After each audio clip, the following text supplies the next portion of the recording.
The Legend of Zelda The Wind Waker is back in the spotlight thanks to the recent addition of GameCube games on Nintendo Switch Online, and I could not be happier. I've long considered The Wind Waker to be one of, if not my favorite games of all time, and returning to its world over the last couple of weeks has been nothing short of pure gaming bliss. Even if you don't have the same intense nostalgia for this game that I do though, I think it's absolutely worth playing if you have a Switch too. To put it simply, The Legend of Zelda The Wind Waker is a masterpiece, and a game that hasn't aged a bit despite originally releasing in 2002. In fact, for my money, it's still the best game in the entirety of the Zelda franchise, and one of the greatest games ever made. If that sounds hyperbolic to you, I get it, but please stick around and hear me out. I have a lot to say about this one. Let's get into it. The Wind Waker is the game that got me to fall in love with the Zelda series, and hell, maybe even video games as a whole. I was 8 years old when it came out, and honestly some of the most vivid memories of my childhood come from playing this game. Sure, I had dabbled in Ocarina of Time before it, and had spent countless hours playing Pokemon Yellow already, but The Wind Waker was the first game I played that actually felt like a real, authentic, sprawling adventure. And I think that's the perfect place to start this conversation, because one of The Wind Waker's greatest strengths is the unmatched sense of adventure that it provides. Minor spoilers for a 23-year-old game that I'm sure almost all of you have already played, but The Wind Waker kicks things into high gear almost immediately.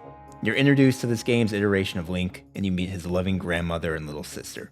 Within the first 20 minutes of the game, Link's little sister is kidnapped, and you have to set off with a band of pirates to sail across the sea and rescue her. Perhaps this beginning always resonated with me more than the starts of most Zelda games because I'm an older brother myself, and I spent so much of my time playing this game with my little sister sitting right next to me, but still, I always thought that this was the perfect way to kick off the game. The Zelda series, especially around this time, really struggled with slow beginnings, but The Wind Waker completely avoided this. Sure, it makes some odd design choices with its first dungeon, which I'll get to in a bit, but the start of the game itself is perfection. It establishes personal, relatable stakes, and then sets you off on an epic adventure with a band of pirates right from the jump. You immediately get the sense that a grand and epic story is about to unfold, and the rest of the game doesn't disappoint. This is still a Zelda game, so it's not telling some complex tale that's going to change the way you see the world, but for a Zelda game, this story goes places.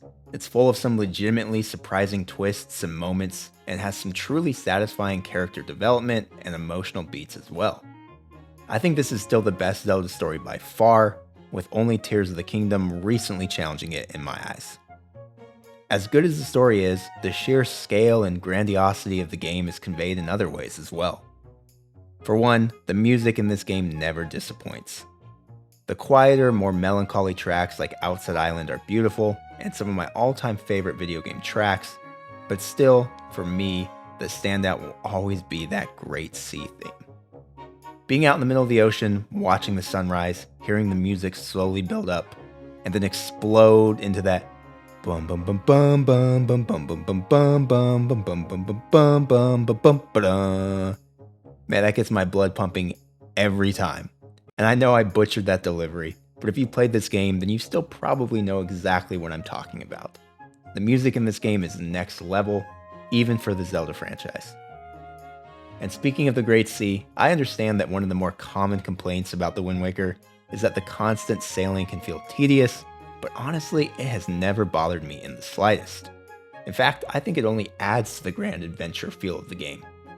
Sure, you spend a lot of time at sea, and sure, a lot of the sea is empty, but shouldn't that be what we expect? This is a grand adventure that has Link traveling across the world in a small sailboat.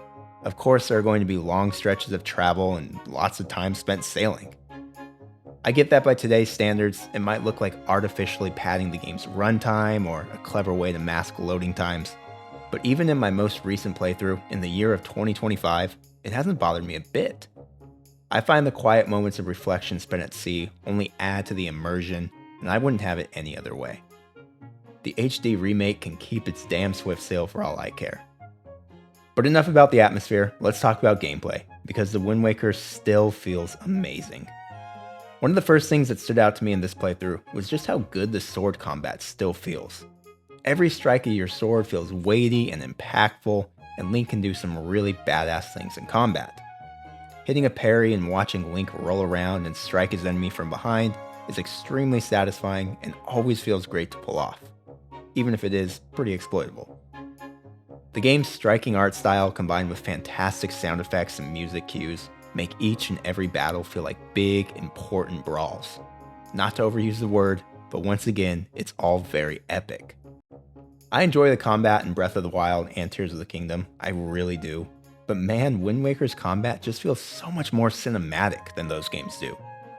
Obviously, Breath of the Wild and Tears of the Kingdom have deeper combat mechanics and are as a whole vastly superior systems to what we get with the Wind Waker, but that doesn't take away from the fact that the combat in the Wind Waker might be the most satisfying and flat out cool combat that we've ever gotten in a Zelda game.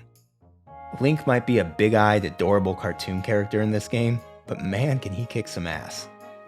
As smooth as combat feels though, I will say it's some of the other aspects of the game's controls are where this NSO version of the Wind Waker shows some of its warts, unfortunately. For one, I completely forgot that the original game had its horizontal camera controls inverted. Ah, the baffling design choices of the GameCube era. This feels extremely unnatural when you start playing after years of modern games with modern camera controls, but fortunately there is a fix. The GameCube emulation menu makes it easy to change controls for each game individually, so fixing the camera controls to feel more natural only takes a couple of seconds in the app's menu. Unfortunately, this isn't a perfect fix. Doing this means you're swapping the functionality of right and left on the C-stick, which is totally fine most of the time, but it also means that when it comes time to play the Wind Waker, something that you do a lot in this game, the left and right commands are going to be swapped on your controller. This broke my brain more times than not and made playing the Wind Waker much more difficult than it's supposed to be, but after a couple of hours, I guess I kinda got used to it. It's certainly not ideal, but it's doable. Unfortunately, even after making that change though, the controls can still feel a bit off at times. It's hard to explain, but it feels like the camera controls are just a bit too touchy and over-responsive, and sometimes you can feel it with the left stick as well when moving Link, albeit to a thankfully much less extreme degree.